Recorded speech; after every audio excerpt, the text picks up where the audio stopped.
비트코인 전략 보유 기업들 중에서도 옥석을 가리는 게 좀 많이 필요해요. 비트코인의 가격 흐름을 주도하는 것들이 large investor, 기관 투자자들이 주도하고 있는 장이다. 실제로 비트코인 자체는 이 흐름을 만들어내는 것들은 기관이나 기업이나 국가 단위의 흐름들이 계속적으로 만들어지지 않을까라고 생각을 하고요. 중장기적으로 봤을 때는 그런 흐름들은 이어질 거라고 생각은 여전히 저는 하고 있습니다. 이 사람들이 주가 조작 혐의로 퇴출이 됐거든요. 실제로 그 기업들도 문제가 됐고, 저희가 옥석을 가려낼 필요는 있는데 이런 진짜 스트래티지 같은 기업은 비트코인 계속 사잖아요. 20년도부터 에버리지 코스트 per BTC도 $70,000 언더유. 그래서 되게 이 시간의 힘과 복리의 힘을 잘 누린 기업들이라고 생각을 하거든요. 다른 기업들이 들어오기가 힘든 거죠. 시간의 힘, 복리의 힘을 누리고 있는 이런 기업들은 저희가 주시해서 볼 필요가 있고, 개인들도 이렇게 투자하는 게 가장 좋다 보시면 좋을 것 같습니다.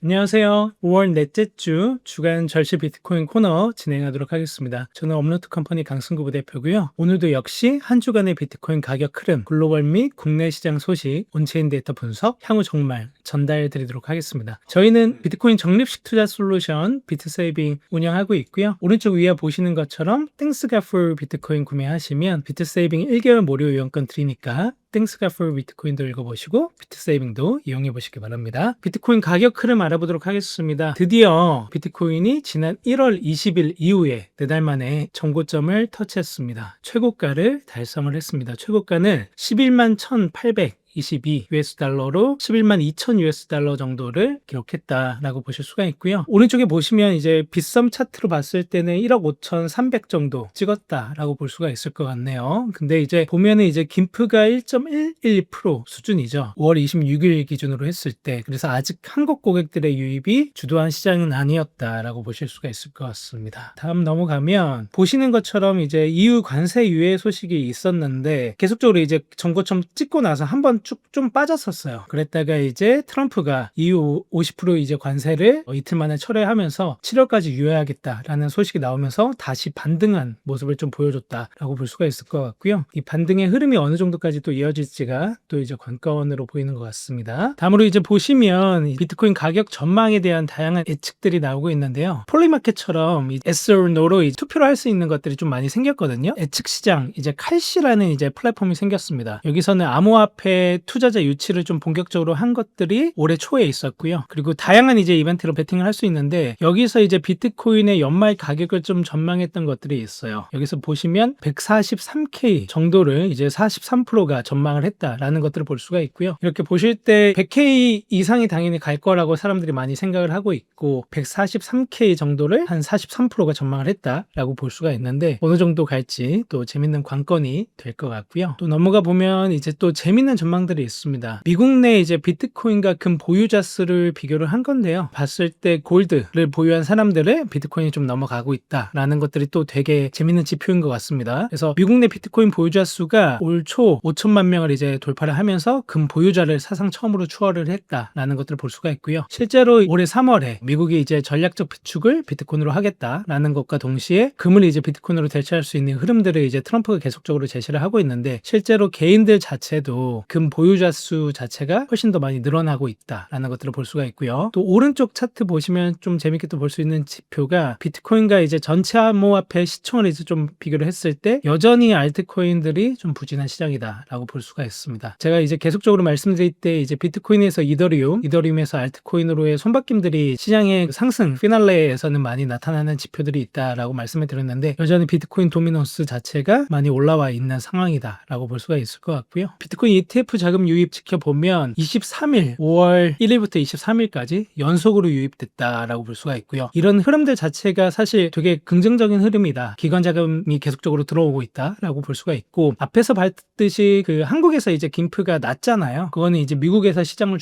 주도하고 있다는 흐름 하나와 기관 자금들이 계속적으로 들어오고 있다라는 흐름들을 좀 보여주는 장이다라고 생각을 할 수가 있고요. 23일 연속으로 유입된 이 왼쪽에 이런 것들 보면 좀 재밌어요. 요랬던 때들이 사실 그렇게 많지는 않았었거든요. 지금 보시면 오른쪽 차트에서 크게 주도를 하고 있는 게 이 검은색 블랙락이고요. 그 위에 이제 초록색이 피델리티. 그래서 이 두 기관이 주도적으로 ETF 자금 유입을 만들어 가고 있고요. 그리고 5월에는 계속적으로 좀 긍정적인 흐름들을 보여주고 있다라는 것들을 좀 볼 수가 있습니다. 비트코인 보유 현황도 한번 보고 넘어가도록 하겠습니다. 비트코인 이제 보유 현황 보면 업데이트된 게 이제 셈러네요. 셈러가 이제 비트코인 for Corporation이라는 기관에 가입을 했다라고 제가 지난번에 말씀을 드렸었고요. 보시면 비트코인 트레저리 기업들을 볼 때 좀 주의할 점들이 이 기업들이 비트코인을 계속 사고 있는 기업인지 아니면 한번 사고 좀 그냥 정체되어 있는 기업인지를 좀 보는 게 되게 중요한데요. 테슬라 같은 경우는 한 번에 좀 많이 샀었죠. 11,500개를 보유하고 있는데 이후로는 이제 좀 정체되어 있는 것들을 보실 수가 있고 그 아래 블락 같은 경우도 꾸준히 산다고는 말씀을 드렸었는데 사는 양 자체가 그렇게 많은 편은 아닙니다. 그래서 꾸준히 계속적으로 구매를 하고 있는데 비트코인 전략 보유 기업들 중에서도 옥석을 가리는 게 좀 많이 필요해요. 그래서 첫 번째로 저희가 봐야 되는 거는 기존의 사업을 잘 영위하고 있는 기업이냐, 그래서 매출이나 영업이익이나 현금 흐름들이 계속적으로 잘 나오는 기업이냐라는 게 중요하고요. 두 번째로는 이게 비트코인을 꾸준히 사고 있는 기업인지를 판별하는 게 중요합니다. 그래서 한 번에 사고 그냥 안 사는 기업인지 아니면 이제 DCA 적립식 투자처럼 꾸준히 계속적으로 사는 기업인지를 보는 게 중요하고요. 그 이유는 계속 사야지 이제 평단가가 좀 낮아지고 보유하는 구매 수량이 늘어납니다. 이게 복리의 효과를 누릴 수가 있거든요. 예를 들면 마이크로 스트래티지가 비트코인 보유 기업 중에서는 평단가가 그래도 가장 낮은 편 중에 속하는데 그 이유는 지속적으로 이 마이크로 스트래티지도 적립식으로 사왔기 때문에 꾸준히 사왔기 때문에 보유한 수량도 많고 평단가도 낮은 효과를 거두고 있고요. 그리고 대표 경영진이 이제 비트코인 맥시냐, 이 비트코인은 지속적으로 홀딩할 기업이냐 아니면 한번 뻥평이 왔을 때 팔 기업이냐 이런 것들도 저희가 판별하는 게 되게 중요하다라고 볼 수가 있고요. 연준의 금리 스탠스 보시면 6월에는 좀 이제 동결할 것 같다라는 소식들이 좀 많이 나오는 것 같아요. 그래서 그렇게 보고 있는데 사실 하반기에 금리 인하가 있을 거라는 기대감들은 다 있는 것 같고 뭐 6월에 어떻게 될지는 잘 모르겠지만 역시 그래도 5, 6월은 좋을 거다라고 저는 좀 보고 있습니다. 그리고 이번엔 좀 재밌는 지표 하나를 들고 왔어요. 소매 주소와 기관 주소 비율인데요. 소매 투자자라고 했을 때는 비트코인 보유량이 10개 미만인 개인들이라고 볼 수가 있겠죠. 그리고 기관 투자자는 비트코인 보유량이 1000개 이상인 보통 이제 저희가 고래라고 부르는 기관 투자자라고 볼 수가 있는데 이 손바뀜이 일어났던 시기가 좀 있거든요. 2024년 11월이랑 12월 사이에 이 리테일이랑 라지 인베스터가 좀 손바뀜이 일어났다라고 보이고요. 흐름들을 그래서 현재 만들어내고 있는 앞에서도 설명을 했지만 비트코인의 가격 흐름을 주도하는 것들이 이 라지 인베스터, 기관 투자자들이 주도하고 있는 장이다라고 보여주는 것 같습니다. 그래서 만약에 이 흐름이 계속적으로 이어진다면 실제로 비트코인 자체는 이 흐름을 만들어내는 것들은 좀 기관이나 기업이나 국가 단위의 흐름들이 계속적으로 만들어지지 않을까라고 생각을 하고요. 중장기적으로 봤을 때는 그런 흐름들은 이어질 거라고 생각은 여전히 저는 하고 있습니다.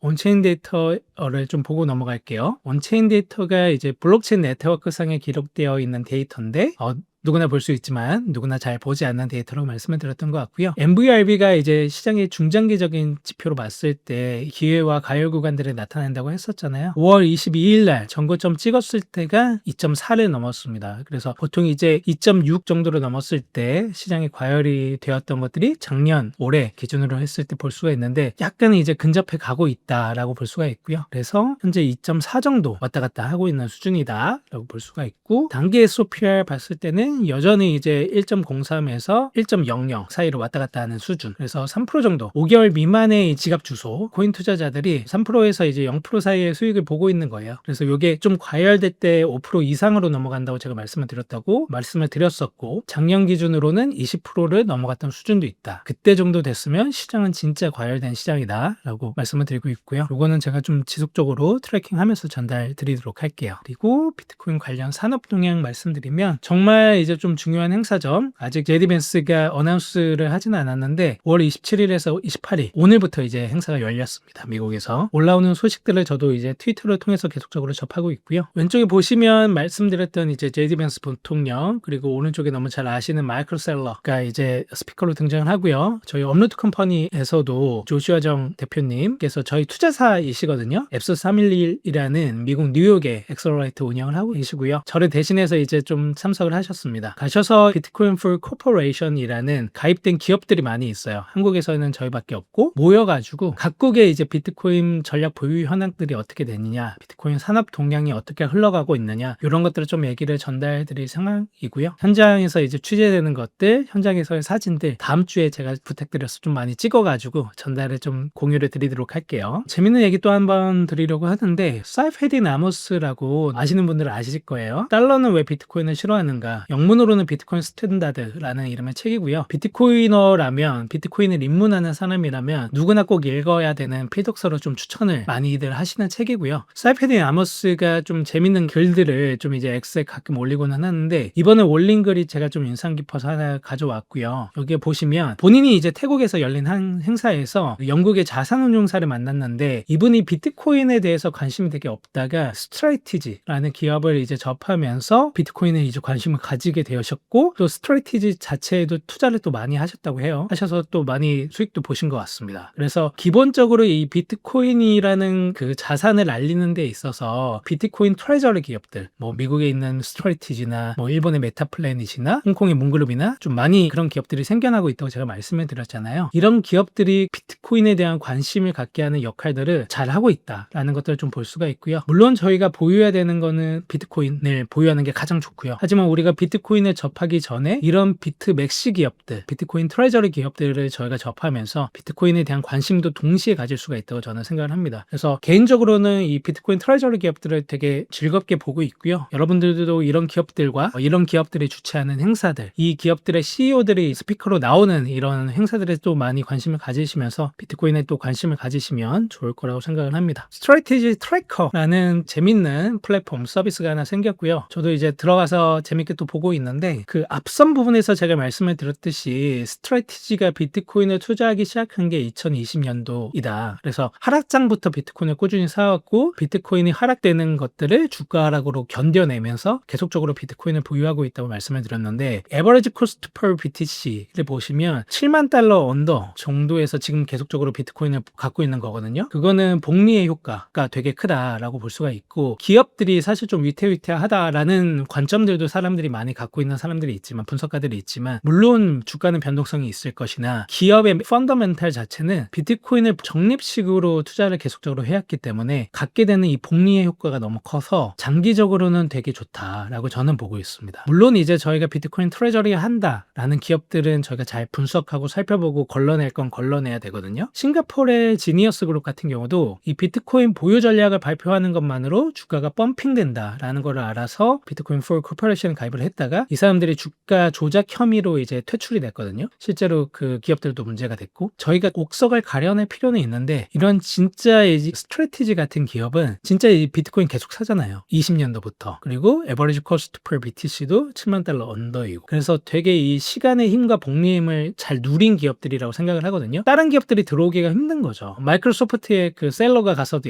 스피킹 하면서 비트코인 보유해라 라고 얘기를 하지만 쉽사리 못 들어오는 게, 마이크로소프트 같은 기업은 시장에서 1등을 해본 경험이 너무 있는 기업들이고, 비트코인 보유 전략을 해도 본인들이 1등을 너무 하고 싶은 기업일 거란 말이죠. 근데 이 시간 싸움에서 이미 어떻게 보면 늦게 시작을 하잖아요. 스트레티지보다 4년은 늦게 시작을 하니까 에버리지 코스트가 높겠죠. 당연히 높을 수밖에 없을 것이고, 들어오기가 내가 굳이 2등 3등 하는 시장에 들어와야 돼? 스트레티지가 이미 1등 하고 있는데, 그런 생각을 또 할 수가 있겠죠. 시간의 힘, 복리의 힘을 누리고 있는 이런 기업들은 저희가 주시해서 볼 필요가 있고, 개인들도 이렇게 투자하는 게 가장 좋다고 보시면 좋을 것 같습니다. 다음 주 체크포인트 한번 말씀드리도록 하겠습니다. 트럼프 대통령이 언급했던 관세 불가가 어제 좀 이제 미뤄졌죠. 그래서 7월에 한 번 더 얘기하자라는 스탠스로 간 것 같아요. 그래서 6월은 안전하게 넘어갈 가능성들이 좀 많이 보이는 것 같은데, 그래도 항상 새로운 소식들을 발표해 주시기 때문에 좀 지켜봐야 될 거다라고 생각을 하고 있고요. 말씀드렸던 5월 27일에서 29일까지의 비트코인 라스베가스 행사, 이것도 저희가 좀 주목해서 재밌게 보면 좋을 것 같고요. 언급했던 관세 조치, 비트코인 라스베가스 행사, 그리고 미국의 1분기 GDP 수정치, 연준이 제시하는 PC 물가지수 정도도 좀 저희가 주목해서 보면 좋을 것 같습니다. 저희는 이제 땡스 갓 폴 비트코인 말씀을 드렸었는데, 그 책 읽어보시면 비트코인이 정말 선하고 강한 돈이라는 것들을 알 수가 있고요. 그리고 오른쪽 위에 보시는 비트코인 적립식 투자 서비스 비트세이빙 1개월 이용권도 받아보실 수가 있으니까 많이 또 관심 가져주시면 좋을 것 같습니다. 감사합니다.